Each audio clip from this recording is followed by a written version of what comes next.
Hello everyone and welcome back to the Tinkerbox. And today is the Hopper Special. You're going to learn all that I've discovered so far about hoppers. WIP, WIP, WIP. Now let's go. Okay. So the first thing is hoppers respect the face of the block you place them on. If you place it on the top, you can see it go straight down. And if you place it on one of the sides, you can see it flanges to that side and connects to it. Now you can, for instance, get rid of that and then put an inventory down, and then it will load into the new inventory you placed down. If you take the inventory away from the hopper and put an item in it, it's not going to do anything. It's just going to hold the item as if it were its own chest. Now hoppers can load into hoppers. So if we do something like this and shift click to put it on top of the chest and just hold shift and put them all the way down here, and I put a piece of wood in this last hopper. It's going to go from this hopper to this hopper to this hopper to this hopper to this hopper to this hopper and then to this chest. As you can see, it came all the way back down here. And you know, you can do crazy things with this and start going up, and so you can create these ridiculous hopper systems. So you know, if I can just get this. So this hopper it's going to load into this hopper, which is going to load into this hopper, this hopper, this hopper, this hopper, this hopper, and then into this chest. So you can see hoppers are pretty nifty. Now, there's some other things hoppers can do. So if I put a hopper here, a chest on top of it, and then another hopper, if I put a piece of wood in here, it's going to go into this chest, and then this hopper is going to pull it out of this chest and then put it in this chest. So you can see that it got pulled out of this chest and then pulled into this chest. So you can actually put like a chest on top of a hopper to make like a big hopper buffer. And then the next thing to talk about is furnaces. Now furnaces are kind of funky. They have different inventory slots, and sadly, at the current moment, the very first snapshot of 1.5, hoppers have no way to know which inventory slot they're loading into. So if I put a hopper here and a hopper here, and I put something into it, just going to load it into the first possible slot, which is this top one. If I put it in here, the next available slot is still going to be the top one. But then if I put a piston in here, the next available slot is this bottom one. So there's no accurate way to be able to load and unload a furnace unless you put coal in here and fill this hopper with coal. It will keep stacking coal in here, and then you can put all of your ores in here, for instance, and it will load them into here.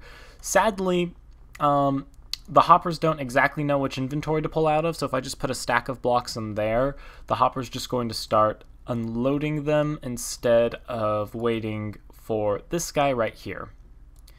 So sadly, there is really no way to accurately set up an automatic furnace loading and unloading system yet.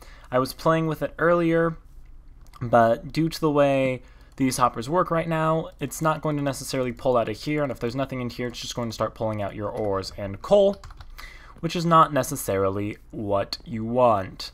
Now, one thing you do have to be careful about when placing hoppers, which threw me off, is if you place a hopper on the side of a block like this and then place a chest under it and get rid of your blocks, since you connected the hopper originally to this face, it's still going to look for an inventory on this side of it.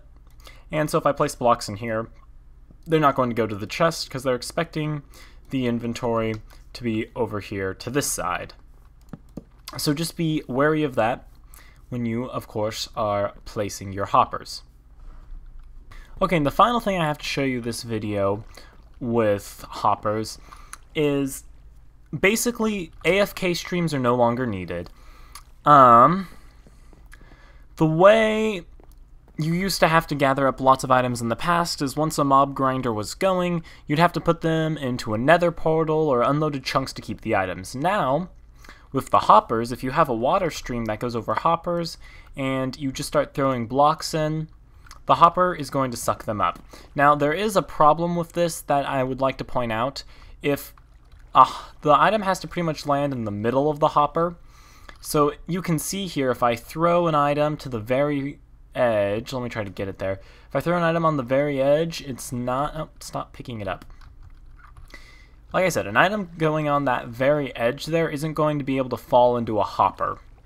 So that is kind of one problem with hoppers right now, is when they're on that edge like that, they don't actually end up going into a hopper, unfortunately. But for the most part, you should get most of your drops picked up, as you can see. So it's a pretty neat system and an interesting way to be able to rid yourself of AFK streams in favor of a nice system that just automatically picks up all of your drops and puts them in chests for you so you don't even have to worry about it. Well, that's it for this hopperific episode. I hope you've learned a little bit more about hoppers, and I will, of course, update this video in the future as more hopper updates are released, since it is a work in progress block. There are a lot of changes that can still be done to it before the final release, and I'm really excited to see what directions they take this in. So, thanks for watching. Please consider like, commenting, subscribing, and I will see you all next time. Toodles!